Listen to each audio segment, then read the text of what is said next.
Ramadan tiba, Ramadan tiba, Ramadan tiba.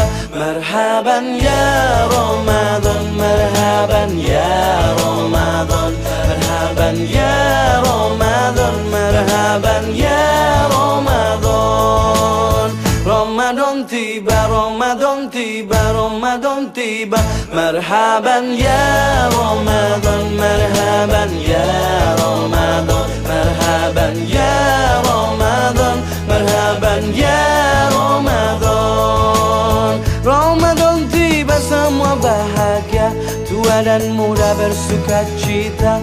Bulan ampunan, bulan yang berkah, bulan terbebas api neraka. Andaikan saja Ramadan semua, bulan yang tiba, bulan yang ada, karena besarnya setiap pahala yang dijanjikan kepada kita.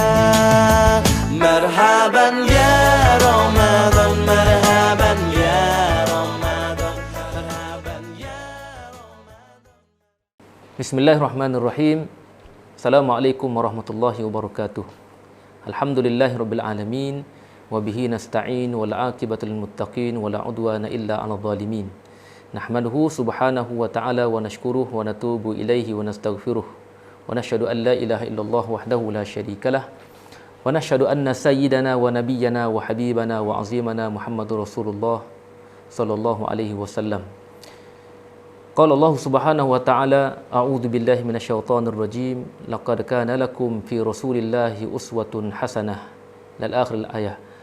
Diriwayatkan daripada Ibnu Abbas radhiyallahu anhuma, kana Rasulullah sallallahu alaihi wasallam ajwadan nas wa kana ajwadu ma yakunu fi Ramadan hina yalqahu Jibril wa kana Jibrilu yalqahu fi kulli lailatin min Ramadan fayudarisuhul Quran.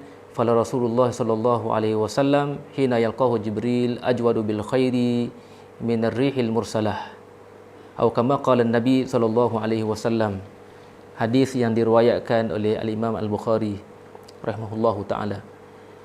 Tuan-tuan dan puan-puan yang dirahmati Allah sekalian, alhamdulillah pada hari ini kita bersyukur kerana sekali lagi kita telah dipilih oleh Allah Subhanahu Wa Taala untuk bertemu dalam bulan Ramadan, bulan yang penuh dengan keberkatan.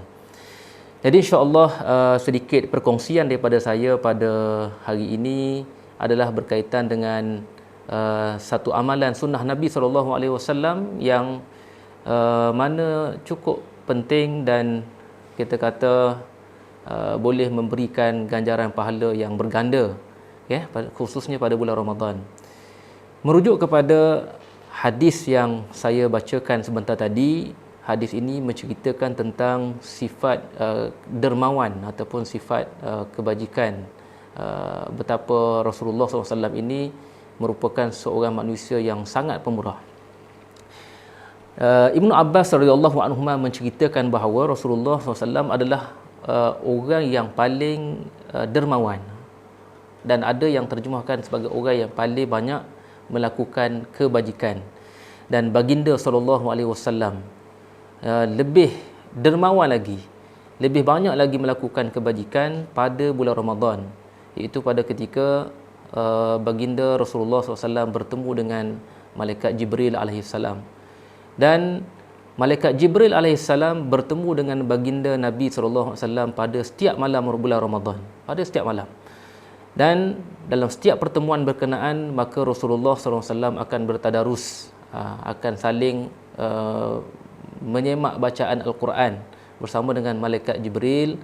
Dan di hujung hadis berkenaan menceritakan tentang baginda sallallahu alaihi wasallam, perumpamaan betapa pemurahnya, betapa dermawannya, betapa baginda banyak berkebajikan adalah lebih berbanding dengan angin yang bertiup.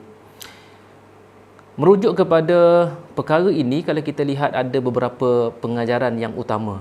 Yang pertama, kalau kita lihat disebut oleh Imam Fathul Bari, Ibnu Hajar Asqalani dalam Fathul Bari, tiga pengajaran yang utama yang kita boleh ambil adalah al-hathu alal jud fi kulli al-awqat. Maknanya hadis ini memberi galakan kepada kita untuk bersikap dermawan, ya, banyak berkebajikan pada setiap masa, tak kira masa. khususnya pada bulan Ramadan. Jadi setiap masa yang ada kita gunakan sepenuhnya untuk melakukan kebajikan. Dan kalau merujuk kepada perkataan Al-Jud ini, kalau kita tengok perkataan dermawan, pemurah ini digambarkan, maksudnya kita memberi tanpa banyak berfikir, kita memberi tanpa banyak persoal. Jadi kalau kita rasa kita nak bersedekah, nak memberi sesuatu pada bulan Ramadan, tak perlu fikir panjang. Dan begitulah Rasulullah SAW. Jadi maknanya beri tanpa banyak persoal. Cumanya kita kena faham daripada segi definisi syaraknya, sifat al-jud ini adalah kita memberi itu sesuai dengan pertamanya kadar kemampuan yang ada pada kita, dan juga kita berikan pada orang yang sewajarnya, ataupun kita melakukan sewajarnya. Jadi kalau kita baca dalam surah Furqan pun ada cerita bagaimana sifat seorang yang bersedekah, berinfak ini, dia tidak boleh melampaui batas. Janganlah sampai tahap kita bersedekah, kita memberi infak, tapi sehingga keperluan keluarga kita sendiri itu terabai. Dan keduanya, janganlah kita sedekah, kita dahulukan orang yang jauh terlebih dahulu. Sebab kalau tengok dalam Quran pun ada sebut, tidal qurba haqqahu dulu. Kita kena utamakan keluarga terdekat dulu. Tanya keluarga kita, mak ayah kita, adik-beradik kita. Dan mungkin ada dalam kalangan kita ni yang mana yang hampir dengan kita, kaum kerabat kita ni dalam keadaan yang sesak sedikit. Jadi kita memberi bantuan bersedekah pada bulan Ramadan kepada mereka terlebih dahulu, tanpa perlu kita banyak persoal, banyak persoalkan. Yang kedua, dalam hadis ini kalau kita tengok ada saat ataupun peristiwa di mana baginda sallallahu alaihi wasallam bertemu dengan malaikat Jibril. Malaikat Jibril bertemu Rasulullah pada setiap malam. Jadi betul lah kita tengok amalan hari ini, orang bertadarus pada setiap malam. Lepas tarawih, ini boleh jadilah sandarannya, maknanya bertadarus pada setiap malam. Cuma kalau kita perhatikan perkataan tadarus ini, dia bukan hanya sekadar menyemak bacaan sahaja. Dan perbuatan tadarus itu sebenarnya turutlah kita kata melibatkan kita kata kefahaman penghayatan ayat yang kita baca berkenaan. Dan kalau kita kata selama ni kita telah banyak bertadarus, khatam Quran berkali-kali setiap tahun, dan sebelum ini kita tidak pernah cuba untuk memahami ayat berkenaan, kita tidak pernah cuba untuk menghayati apa tuntutan ayat berkenaan, alangkah baiknya pada tahun ini kita tambah sedikit dengan cuba untuk memahami makna ayat-ayat berkenaan, dan juga kita cuba untuk menghayati apa yang terkandung di dalam setiap ayat yang kita tadarus. Ini Imam Ibn Hajar Asqalani mengatakan bahawa antara pengajaran yang kedua yang besar di sini adalah ziyaratus sulaha wa ahli fadli, adalah galakkan untuk kita ni menziarahi orang-orang soleh dan orang-orang alim ulama, dan wa mujalasatuhum, dan kita duduk bersama dengan mereka dalam majlis-majlis ilmu. Ambil peluang. Bulan Ramadan ni biasanya kita tidak orang panggil apa, dia tidak busy sangat, tidak sibuk sangat dengan aktiviti lain. Banyak kekosongan yang kita boleh guna untuk duduk dalam pelbagai majlis ilmu yang ada di kawasan kita. Kita duduk dalam majlis bersama dengan para ulama. Kerana apa? Imam Ibn Hajar kata para ulama ini adalah merupakan sababul khairi wassalah. Kerana mereka inilah sebab kepada kita ni boleh berbuat kebaikan. Kadang-kadang ada ulama lah kita jadi ingat, berasa nak buat kebaikan dan sebagainya. Baik, yang terakhirnya yang saya ingin kongsikan, kalau kita lihat Rasulullah SAW digambarkan seumpama dengan angin yang bertiup. Kedermawanan baginda itu, sifat kebajikan baginda itu lebih orang panggil apa, lebih pemurah lah, lebih dermawan lah berbanding dengan angin yang bertiup, angin yang berhembus. Angin ni macam mana tuan-tuan? Kalau kita tengok sifat angin ni, dia satu makhluk yang mana setiap manusia nantikan. Angin yang bertiup itu dia memberi keselesaan, dia memberi manfaat yang cukup besar kepada kita. Jadi angin yang bertiup ini ialah digambarkan angin yang disebut sini adalah angin yang baik lah. Angin ada dua jenis, kita kena tengok. Satu angin yang mana membawa bencana, kita kata angin hujan lebat, ribut, hujan dan sebagainya. Tapi di sini adalah angin yang baik, angin yang membawa rahmat dan sebagainya.